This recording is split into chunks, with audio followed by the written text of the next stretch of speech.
Good afternoon, viewers and followers of Satellite TV. You're most welcome for our News at 1, where we bring you the top stories covering stories around us. Here are our top stories. 6 family members killed by lightning as house burns down. Mother on the run after burning of a 4-year-old daughter over food theft. Museveni warns high price pricing young people out of marriage. Tshisekedi bolsters UPDF operations in DRC with 10 Toyota Land Cruiser. Tourist plane crashes in Peru, killing 13 people on board. I am Florence. Let's have the main stories.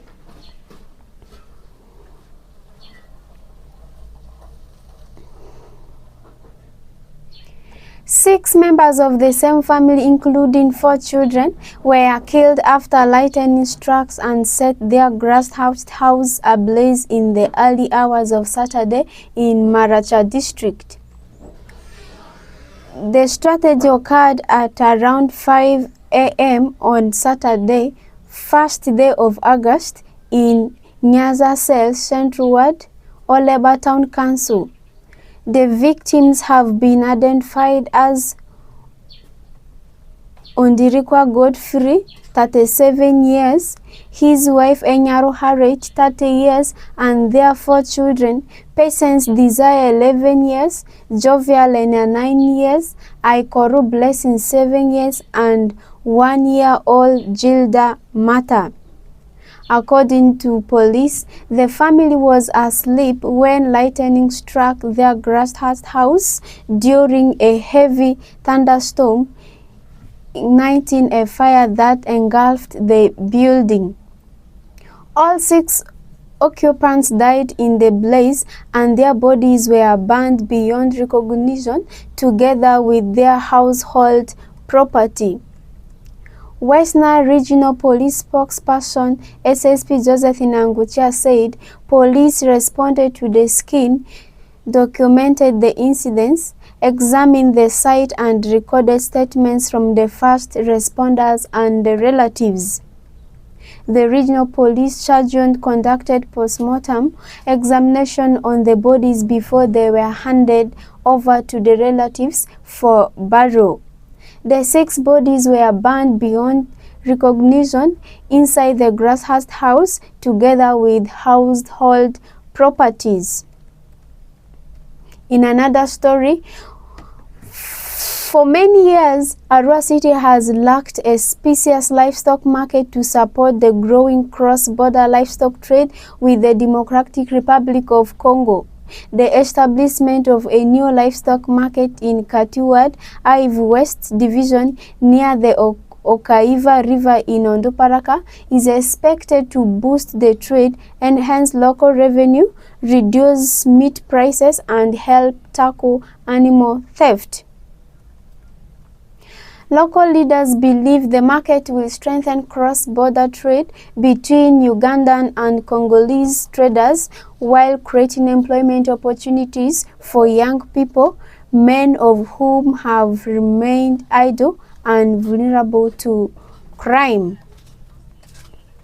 The livestock trade rate in the West Nile sub-region has an estimated inflow of more than 8,000 animals traded monthly via 5 to 15 trucks arriving daily in Arua, driven by high demand from the Democratic Republic of Congo. Speaking during the official launch of the market on Friday, Patrick Okirori Adrabo, the chairperson of the West Nile Livestock Trade Association, said the facility will provide an organized and regulated trade environment that will benefit both traders and the local government. Meanwhile, Richard Andama, the executive director of the West Nile Compensation Advocacy Network, said rising youth employment has contributed to the increase in livestock theft. He expressed optimism that the new market will provide alternative source of income and help reduce the vice. The livestock trade remains one of the most profitable cross-border business in the West Nile sub-region due to its strategic location along border with the Democratic Republic of Congo and South Sudan, where thousands of animals are traded annually across the borders. In another sad story, police in Kampala have kicked off a manhunt for a woman who is accused of burning her own 4-year-old daughter over theft of food that had been kept at home. Kampala Metropolitan Police spokesperson Rachel Kawala said on Monday, Macklin Zabaki is currently on the run after allegedly burning her own daughter in an incident that happened in Chiabongo, Nakawa Division.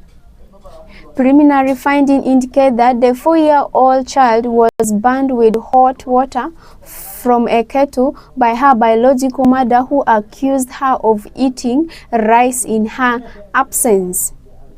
Police said after the incident, Abaki fled the scene, adding that the hunt is currently on. In the past, there have been several cases of child torture and abuse. The 2025 Police Annual Crime Report indicated that 710 cases of child abuse and torture were reported last year, representing a 9.7% reduction from 787 cases reported the previous year. Wamala region registered the highest number with 136 cases, while Kampala North and South recorded 56 and 51 cases respectively. On the other hand, Mitana recorded the highest number of cases among districts with 115 cases, with Busia, Jinja, Kaliro and Mubende recording 25, 21 and 16 cases respectively. Speaking on Monday, the Kampala Metropolitan Police spokesperson warned members of the public against torture of children. Police condemns all forms of child abuse and torture. We urge guidance and parents to protect children and resolve disciplinary issues without resorting to violence. In national news, President Museveni has criticized the growing cost of bride price and extravagant wedding ceremonies, saying they are discouraging young people from marrying and forcing many couples to begin family life burdened by debt. President Museveni has criticized the rising cost of bride price and lavish wedding ceremonies, warning that the growing financial burden is discouraging many young Ugandans from marrying. Speaking on Saturday during Okuyingira ceremony of Kisha Isabella Banjeru Kaboyo, daughter of State Minister of Ero Triangle Region District, Museveni urged communities to return to original value of marriage and avoid turning it into an expensive affair. The president said marriage should be centered on the couple rather than financial demands or extravagant celebrations. Museveni's remark adds to a growing national debate over the relevance of modern bride price practice and increasingly costly marriage ceremonies. The issue has increasingly attracted public attention as many young couples cite high bride price demand, costly introduction ceremonies and expensive wedding as major obstacles to marriage. Critics urge that while bride price remains an important cultural tradition, excessive financial demands undermine its original purpose of strengthening family bonds and preparing couples for marriage life.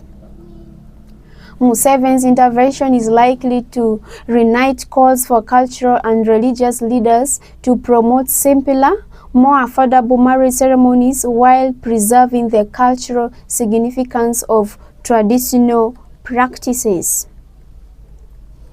Far from that, the President of the Democratic Republic of Congo, Felix Tshisekedi, has donated 10 brand new Toyota and Land Cruiser utility pickup truck to the Uganda People's Defense Force, serving under Operation Shujaa in recognition of the force's contribution to the fight against the Allied Democratic Force ADF terrorist group.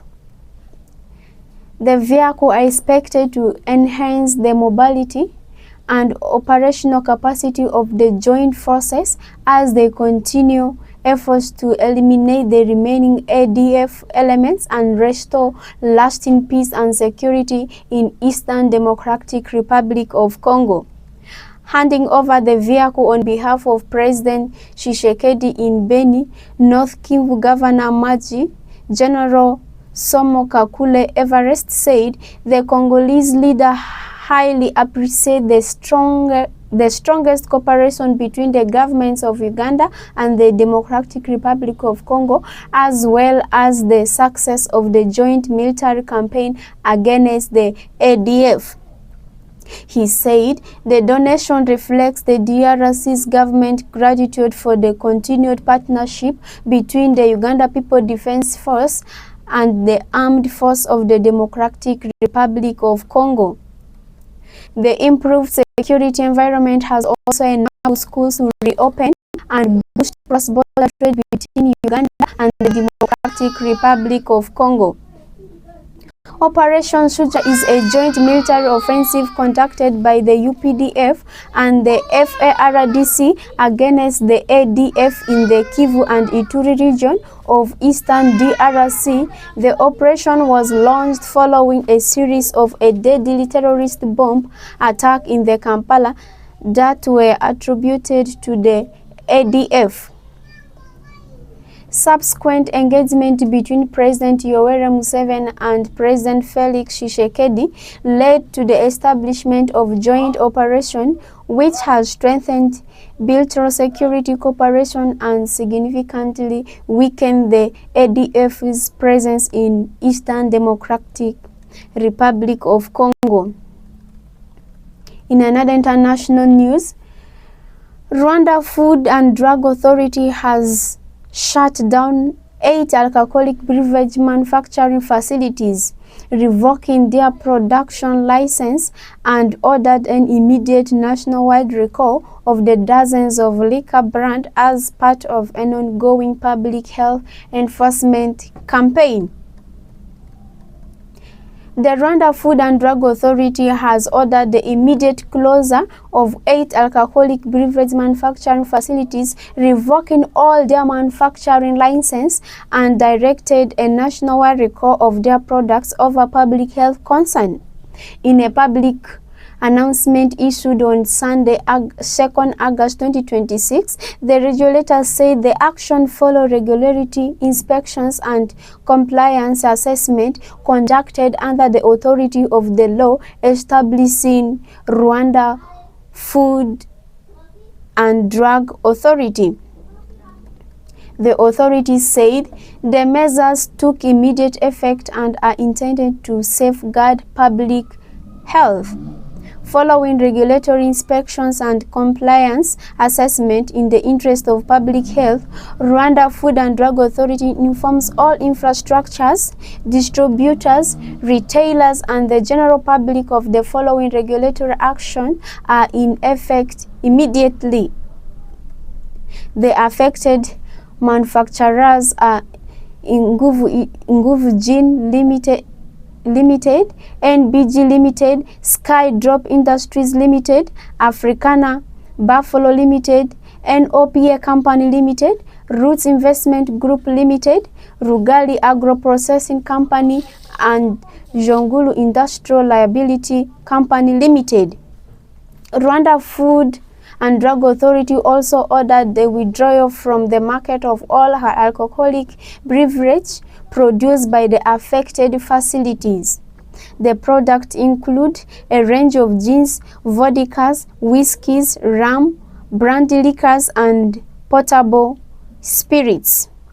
Among the recalled brands are Red Waragi, Radiant Gin, Nguvu Gin, King's Vodka, Royal Castle Gin, Middle Gin, G&S Rum, New House Potable Spirit, Club Potable Spirit, and Hometown Potable Spirit produced by Nguvu Gin Limited.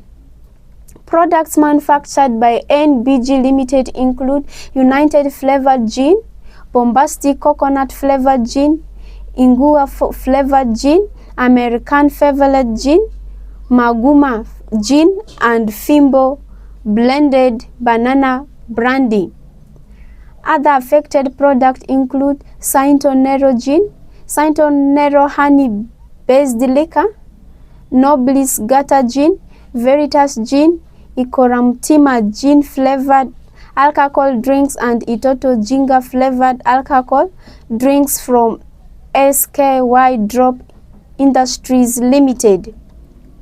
Africana Buffalo Limited products ordered off the market including African Buffalo Gin, Chardin Whiskey, Moonlight Vodka, Master Cane Whiskey, Trace Vodka, and Ria Waragi.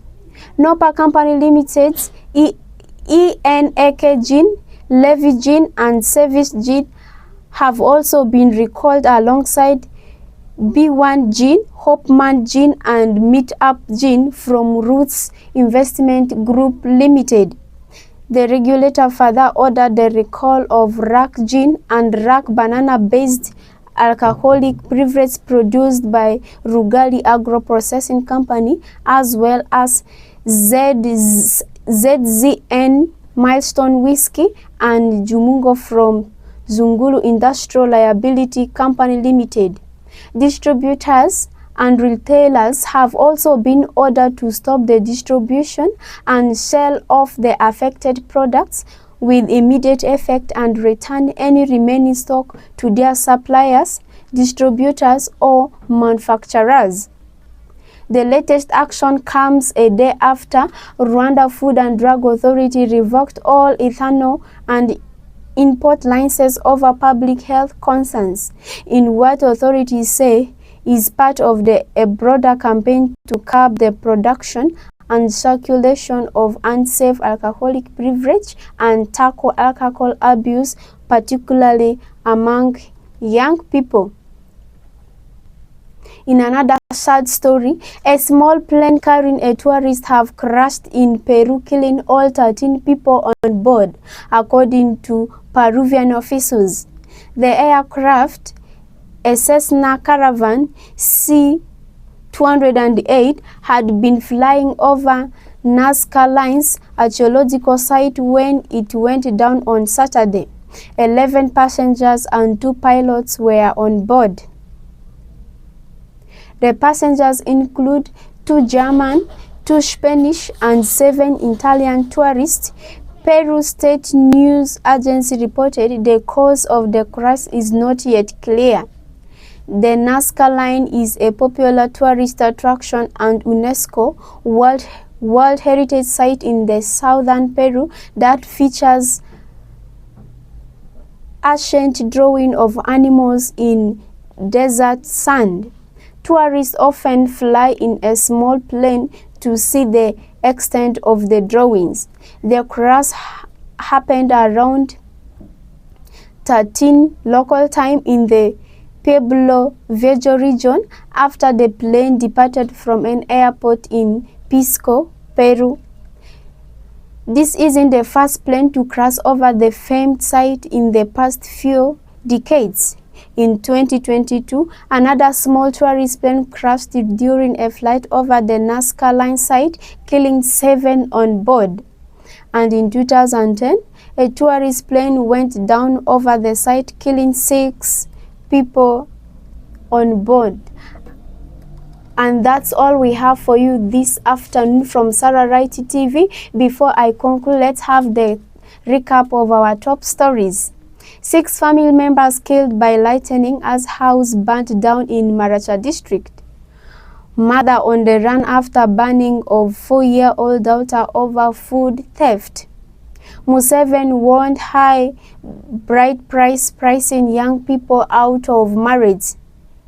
Tshisekedi bolster UPDF operation in DRC with 10 Toyota Land Cruiser. Lastly, tourist plane crashes in Peru, killing 13 people. That's all we have for you this afternoon. Thank you for being with us.